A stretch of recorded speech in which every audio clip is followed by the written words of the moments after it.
Hello എല്ലാവർക്കും famous സ്റ്റുഡിയോസിന്റെ മറ്റൊരു പുതിയ എപ്പിസോഡിലേക്ക് സ്വാഗതം. എൻ്റെ പേര് ആനന്ദ്. ഇന്ന് നമ്മൾ ബ്ലെൻഡറിൽ ഒരു ഓബ്ജക്റ്റിൽ PBR മെറ്റീരിയൽസ് എങ്ങനെ ആഡ് ചെയ്യാമെന്നാണ് നോക്കുന്നത്. PBR മെറ്റീരിയൽ എന്ന് പറയുന്നത് ഫിസിക്കലി ബേസ്ഡ് റെൻഡറിങ് മെറ്റീരിയൽ എന്നാണ്. അപ്പോൾ അത് എങ്ങനെ ആഡ് ചെയ്യാമെന്ന് നമുക്ക് നോക്കാം. അതിന് വേണ്ടിയിട്ട് ആദ്യം നമ്മളൊരു ഒബ്ജക്റ്റ് ക്രിയേറ്റ് ചെയ്യണം. അതിനുവേണ്ടി ഞാൻ ഇപ്പോൾ ഒരു UV സ്ഫിയർ ആണ് ആഡ് ചെയ്യുന്നത്. ആഡ് ചെയ്തു. എന്നിട്ട് നമുക്ക് ഷെയ്ഡിങ് വർക്ക് സ്പേസിലോട്ട് പോവാം. അതിനുശേഷം ഒരു ന്യൂ മെറ്റീരിയൽ ആഡ് ചെയ്യാം. ഒരു PBR മെറ്റീരിയൽ ആഡ് ചെയ്യാൻ വേണ്ടിയിട്ട് വളരെ സിമ്പിൾ ആണ്. അതിന് വേണ്ടിയിട്ട് നമുക്ക് ഷിഫ്റ്റ് A പ്രസ് ചെയ്യുക. എന്നിട്ട് ടെക്സ്ചറിന്റെ അവിടെ ഇമേജ് ടെക്സ്ചർ, എന്നിട്ട് നമ്മുടെ PBR മെറ്റീരിയൽ ഇരിക്കുന്ന ഫോൾഡറിൽ നിന്ന് ആ ഒരു ഇമേജ് സെലക്ട് ചെയ്യുക. PBR മെറ്റീരിയൽസ് ഡൗൺലോഡ് ചെയ്യാനുള്ള കുറെ അധികം സൈറ്റ്സ് ഉണ്ട്. അതിന് വേണ്ടിയിട്ട് ഞാൻ ഒരു പ്രത്യേക വീഡിയോ ക്രിയേറ്റ് ചെയ്യുന്നുണ്ട് ഈ ഒരു സൈറ്റ്സിന് പറ്റി മാത്രമായിട്ട്. ഇപ്പോൾ നമുക്ക് ഓപ്പൺ ചെയ്യാം. നിങ്ങളുടെ ടെക്സ്ചർ ഫോൾഡറിലോട്ട് ചെല്ലുക. ഓക്കെ, നിങ്ങൾ ഇപ്പോൾ ഒരു ടെക്സ്ചർ നിങ്ങൾ ഡൗൺലോഡ് ചെയ്യുകയാണെങ്കിൽ ആ ഒരു ഡൗൺലോഡ് ചെയ്ത സിപ്പ് ഫയൽ നിങ്ങൾ അൺസിപ്പ് ചെയ്യുമ്പോൾ നിങ്ങളുടെ ആ ഒരു ഫയലിൽ മിക്കവാറും കാണുന്ന കുറച്ച് ഇമേജ് ഫയൽസ് ആണ് ആൽബിഡോ, AO, roughness, normal, displacement. Okay, ആദ്യം നമുക്ക് ആൽബിഡോ അല്ലെങ്കിൽ ബേസ് കളർ എന്താണെന്ന് നോക്കാം. ബേസ് കളറിന്റെ ആ ഒരു ഇമേജ് സെലക്ട് ചെയ്തതിനു ശേഷം ഇതിന്റെ കളർ നമുക്ക് ബേസ് കളറിലോട്ട് കൊടുക്കാം. അപ്പൊ നമുക്ക് കാണാൻ സാധിക്കും ആ ഒരു ഒബ്ജക്റ്റിന് കളർ കൊടുക്കുന്ന ഇമേജ് ഫയലാണ് ആ ഒരു ആൽബിഡോ എന്ന് പറയുന്നത്. ഇതിന്റെ കളർ സ്പേസ് sRGB തന്നെ കൊടുക്കണം. അതിനുശേഷം ഇതിനെ Ctrl+T പ്രസ് ചെയ്ത് ഇതിന്റെ മാപ്പിങ്ങും ടെക്സ്ചർ കോർഡിനേറ്റിനോടും കൂടെ എടുത്തു വെക്കുക. ഇത് ലേറ്റർ ഓൺ നിങ്ങൾക്ക് യൂസ്ഫുൾ ആവും. ഇപ്പോൾ Ctrl+T എന്ന് പറയുന്ന ആ ഒരു ഷോർട്ട് കട്ട് നിങ്ങൾ എഡിറ്റില് പ്രിഫറൻസ് ആഡ് ഓണിൽ പോയി നോഡ് റെങ്കുലർ എന്ന് പറയുന്ന ഒരു ആഡ് ഓൺ എനേബിൾ ചെയ്താൽ മാത്രമേ ആ ഒരു ഷോർട്ട് കട്ട് നിങ്ങൾക്ക് വർക്കാവും. അല്ലാന്നുണ്ടെങ്കിൽ ഷിഫ്റ്റ് A പ്രസ് ചെയ്ത് സെർച്ചിലെ മാപ്പിംഗ് എന്ന് ടൈപ്പ് ചെയ്യുക. അതിനുശേഷം ഒരു ടെക്സ്ചർ കോർഡിനേറ്റ്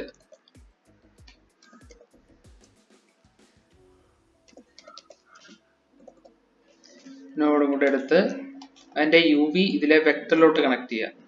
എന്നിട്ട് അതിനെടുത്ത് ഇവിടുത്തെ വെക്ടറിലോട്ട് കണക്ട് ചെയ്യുക.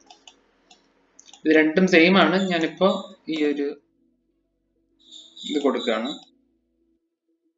അതിനുശേഷം അടുത്ത് വരുന്നതാണ് റഫ്നെസ്. ഇത് വന്നിട്ടൊരു ബ്ലാക്ക് ആൻഡ് വൈറ്റ് ഇമേജ് ആണ്. അതിനെ വെക്ടറിലോട്ട് കണക്ട് ചെയ്തതിനു ശേഷം ഇതിന്റെ കളർ റഫ്നെസ്സിലോട്ട് കൊടുക്കുക.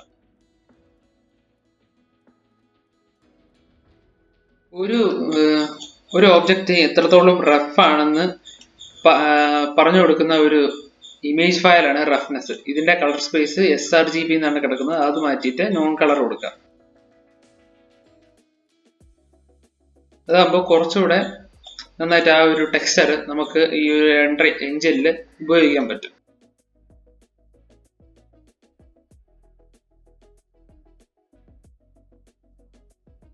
ഇപ്പോൾ Ctrl+Shift+Left ക്ലിക്ക് കൊടുക്കുകയാണെങ്കിൽ നമുക്ക് ആ ഒരു സെലക്ട് ചെയ്ത ടെക്സ്ചർ നമുക്ക് പ്രീവ്യൂ ചെയ്യാൻ പറ്റും. ഇപ്പൊ നമുക്ക് കാണാം ഈ ഒരു ഫുൾ വൈറ്റ് ആണ് ഈ ഒരു ഒബ്ജക്റ്റ് വന്നത്. അപ്പോൾ അത് നല്ല റഫ് ആയിരിക്കും. ഇനി അത് മൊത്തം ബ്ലാക്ക് ആണെങ്കിൽ വളരെയധികം ഷൈനും ആയിരിക്കും. ഇപ്പൊ നമുക്ക് റഫ്നെസ് ഇവിടെ നമുക്ക് കൊടുക്കാം. 0 കൊടുക്കുകയാണെങ്കിൽ അത് വളരെയധികം ഷൈനിയും, 1 കൊടുക്കണമെങ്കിൽ വളരെയധികം റഫും ആയിരിക്കും. 1 എന്ന് പറയുന്നത് വൈറ്റും 0 എന്ന് പറയുന്നത് ബ്ലാക്ക് കളറുമാണ്.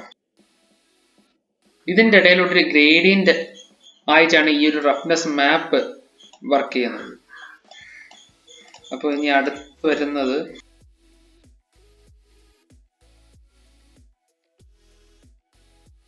അടുത്ത് വരുന്നതാണ് നോർമൽ മാപ്പ്. ഈ ഒരു നോർമൽ മാപ്പ് നേരെ കൊണ്ട് കളറിൽ നോർമൽ മാപ്പിലോട്ട് കൊടുക്കാൻ പറ്റില്ല.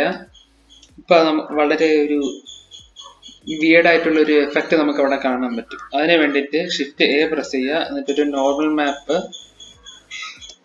എന്ന് പറയുന്ന നോഡ് ഇവിടെ പ്ലേസ് ചെയ്യുക. അപ്പോൾ കാണാൻ പറ്റും ഇല്ലാത്ത ഒരു തരം ഡെപ്ത് അവിടെ ഉള്ളതായിട്ട് നമുക്ക് അവിടെ കാണാൻ പറ്റും. അപ്പൊ ആ ഒരു ഷാഡോ, ആ ഒരു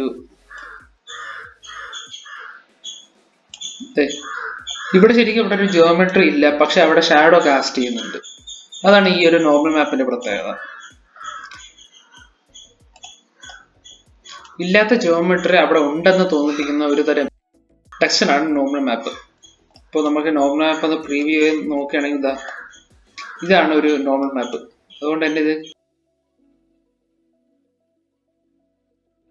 നോൺ കളർ കൊടുക്കരുത്, sRGBന് കൊടുക്കണം. ഓക്കെ, അപ്പൊ ഇതാണ് നമ്മുടെ നോർമൽ മാപ്പ്. ഇനി അടുത്ത് വരുന്ന ഒരു ടെക്സ്ചറാണ് ഡിസ്പ്ലേസ്മെന്റ് ടെക്സ്ചർ. ഇത് നമ്മുടെ ഡിസ്പ്ലേസ്മെന്റ് എന്ന് പറയുന്നത് ഈ ഒരു ടോക്കണിലാണ് കൊടുക്കേണ്ടത്. അതിന് വേണ്ടി ഷിഫ്റ്റ് A, ഡിസ്പ്ലേസ്മെന്റ്, ഈ ഒരു നോഡ് ഇതിലോട്ട് കണക്ട് ചെയ്യാം. പക്ഷെ ഇവിടെ നോക്കുകയാണെങ്കിൽ ഒന്നും തന്നെ സംഭവിക്കുന്നില്ല. അതിന്റെ മെയിൻ കാരണം നമ്മളിപ്പോ EV റെൻഡർ എഞ്ചിനിലാണ്. EV റെൻഡർ എഞ്ചിനില് ഡിസ്പ്ലേസ്മെന്റ്സ് വർക്ക് ആവില്ല. അതിന് വേണ്ടിയിട്ട് സൈക്കിൾസ് റെൻഡർ എഞ്ചിനിലോട്ട് പോകണം. അപ്പോൾ സൈക്കിൾസിലോട്ട് പോവുക. അതിന് മുമ്പ് ഈ ഒരു പ്രൊജക്ട് ഫയൽ സേവ് ചെയ്യുക. അതിനുശേഷം ഇതിൽ വേറൊരു ഓപ്ഷനും കൂടെ ഉണ്ട്. മെറ്റീരിയൽസിന്റെ പ്രോപ്പർട്ടീസിലോട്ട് പോയതിനു ശേഷം സെറ്റിംഗ്സിൽ സർഫസിന്റെ അവിടെ ബംപ് ഓൺലി എന്നാണ്, ഡിസ്പ്ലേസ്മെന്റ് അവിടെ ബംപ് ഓൺലി എന്നാണ് കിടക്കുന്നത്. അത് മാറ്റി ഡിസ്പ്ലേസ്മെന്റ് ആൻഡ് ബംപ് കൊടുക്കുക. എന്നിട്ട് മെറ്റീരിയൽ പ്രീവ്യൂലോട്ട് പോവുക. ഇപ്പൊ നോക്കി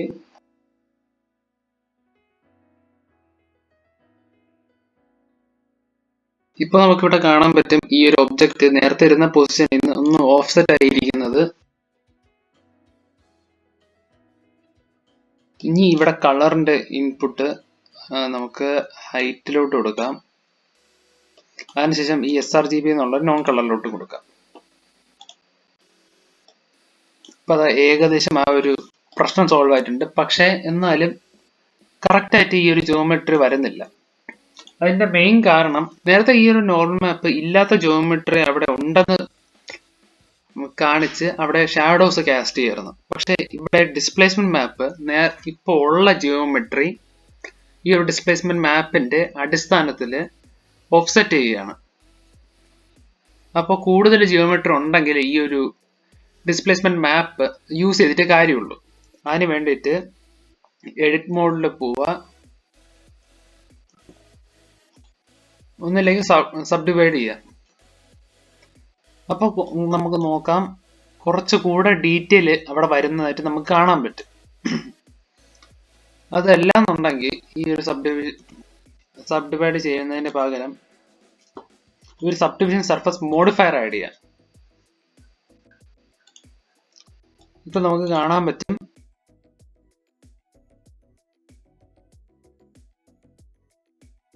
ആ ഒരു ഒബ്ജക്റ്റിൽ കൂടുതൽ ഡീറ്റെയിൽ ആഡായി വരുന്നത്. അപ്പൊ നമുക്ക് ഇവിടെ സ്കെയിൽ ഒന്ന് കുറച്ച് നോക്കാം. സ്കെയിൽ കുറയ്ക്കുന്നതിനനുസരിച്ച് അതിന്റെ ഇന്റൻസിറ്റി നമുക്ക് ഇവിടെ കുറയുന്നതും കാണാൻ പറ്റും.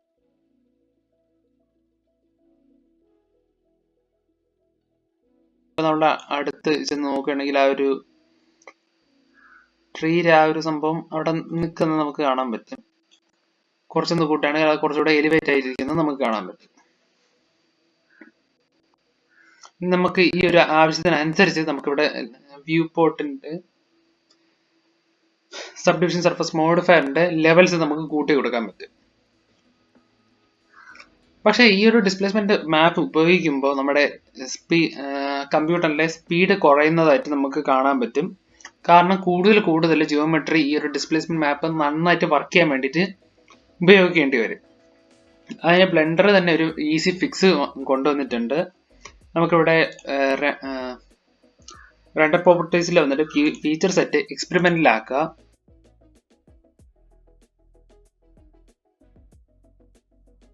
അതിനുശേഷം നമുക്കിനി ഈ ഒരു സബ്ഡിവിഷൻ സർഫസ് മോഡിഫയറിന്റെ അവിടെ വന്നിട്ട് അഡാപ്റ്റീവ് സബ്ഡിവിഷൻ കൊടുക്കുകയാണെങ്കിൽ ഈ ഒരു ക്യാമറ നമ്മൾ നിൽക്കുന്ന ഈ ഒരു പൊസിഷന്റെ ബേസിലായിരിക്കും ഇതിന്റെ സബ്ഡിവിഷൻ വരുന്നത്. ഇപ്പൊ നമ്മുടെ ഏറ്റവും ഈ ഒരു ഒബ്ജക്റ്റിന്റെ അടുത്താണെങ്കിൽ ഈ ഒരു പാർട്ടിൽ കൂടുതൽ സബ് ഡിവിഷൻ കാണും. പക്ഷെ ആ ഒരു ദൂരോട്ടുള്ള പാർട്ടിൽ കുറച്ച് മാത്രമേ ഡീറ്റെയിൽ കാണത്തുള്ളൂ. ഫോർ എക്സാമ്പിൾ ഈ ഒരു ഒബ്ജക്റ്റിന്റെ അടുത്തോട്ട് പോയിട്ടുണ്ട്. ഒന്ന് റീഫ്രഷ് ചെയ്യാൻ വേണ്ടിയിട്ട് ഈ ഒരു ഒബ്ജക്റ്റ് സെലക്ട് ചെയ്ത് ടാബിലോട്ട് പോവുക, എന്നിട്ട് പുറത്തോട്ട് ഇറങ്ങുക. അപ്പൊ നമുക്ക് കാണാൻ പറ്റും കൂടുതൽ ഡീറ്റെയിൽ അവിടെ വന്നിട്ടുണ്ട്. ഇങ്ങനെയാണ് ഒരു PBR മെറ്റീരിയൽ ഒരു ഒബ്ജക്റ്റിലോട്ട് ആഡ് ചെയ്യുന്നത്. ഇത്രയും പാടുപെടാൻ ഇത്തിരി ബുദ്ധിമുട്ടുണ്ട്. കുറച്ചുകൂടെ ഫാസ്റ്റ് ആയിട്ട് നിങ്ങൾക്ക് കാര്യങ്ങൾ ചെയ്യണമെന്നുണ്ടെങ്കിൽ ഈ ഒരു നോട്ട്സ് മൊത്തം ഒന്ന് ഡിലീറ്റ് ചെയ്യുക. അതിനുശേഷം ഈ ഒരു പ്രിൻസിപ്പൽ BSDF സെലക്ട് ചെയ്തതിനു ശേഷം Ctrl+Shift+T പ്രസ് ചെയ്യുക. എന്നിട്ട് നിങ്ങളുടെ ടെക്സ്ചർ ഇരിക്കുന്ന ഫോൾഡറിലോട്ട് ചെന്നതിന് ശേഷം നിങ്ങളുടെ എല്ലാ ടെക്സ്ചറും സെലക്ട് ചെയ്യുക. എന്നിട്ട് പ്രിൻസിപ്പൽ ടെക്സ്ചർ സെറ്റപ്പ് എന്ന് പറയുന്നൊരു ബട്ടൺ ഇവിടെ താഴെ കാണും. അതൊന്ന് പ്രസ് ചെയ്യുക. അപ്പൊ തന്നെ ബ്ലെൻഡർ ഓട്ടോമാറ്റിക്കലി എല്ലാ ടെക്സ്ചറും നിങ്ങൾക്ക് വേണ്ടി സെറ്റ് ചെയ്ത് വെക്കുന്നതാണ്. ഇപ്പൊ ഇവിടെ ആംബിയന്റ് ഇൻക്ലൂഷൻ എന്ന് പറയുന്നൊരു നോഡ് ഉണ്ട്. അത് നമുക്ക് ഇപ്പൊ വേണ്ട. ഇത് നേരത്തെ പോലെ തന്നെ ആ ഒരു ടെക്സ്ചർ അവിടെ സെറ്റായി വന്നിട്ടുണ്ട്. നമുക്കിവിടെ സ്കെയിൽ എന്ന് പറഞ്ഞു നോക്കാം.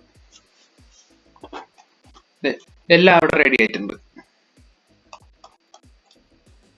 അപ്പൊ ഇങ്ങനെയാണ് ഒരു PBR മെറ്റീരിയലില് ബ്ലെൻഡറിൽ ആഡ് ചെയ്യുന്നത്. അടുത്ത വീഡിയോയിൽ PBR മെറ്റീരിയൽസ് എവിടെ നിന്നൊക്കെ ഡൗൺലോഡ് ചെയ്യാമെന്നാണ് ഞാൻ പറഞ്ഞുതരാൻ പോകുന്നത്. അപ്പോൾ ഈ ഒരു വീഡിയോ നിങ്ങൾക്ക് ഇഷ്ടമായെന്ന് വിശ്വസിക്കുന്നു. ഇഷ്ടമായാൽ താഴെ കാണുന്ന സബ്സ്ക്രൈബ് ബട്ടൺ അമർത്തി തൊട്ടടുത്തുള്ള ബെല്ലൈക്കൺ കൂടെ എനേബിൾ ചെയ്യുക. അതോടൊപ്പം വീഡിയോ ലൈക്ക് ചെയ്യുക. എൻ്റെ Instagram ID ഫോളോ ചെയ്യുക. Thank you.